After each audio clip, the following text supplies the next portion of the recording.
әжеше, сен маған керексің. Смысле? Сен көңіл білмейсің. Сосын кім көңіл бермейді? Мынау біледі. Енді сөйтіп жақсылап тұрып сөйлесу керек. Сабақ түсінетін адамдар ғана оқиды, білесің бе? Брат, сабақ емес, өсиет ма? Ұқсатын жағдай жоқ. Короче, ана бабаник бар емес пе? Күттей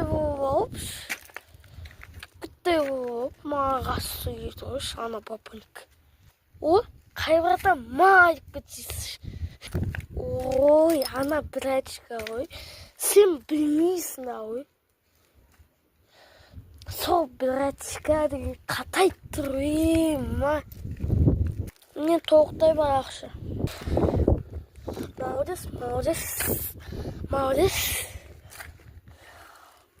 Ақшаны алып кетіпсің. Бірақ сенің бұдан жіберіп деген ой болған жоқ.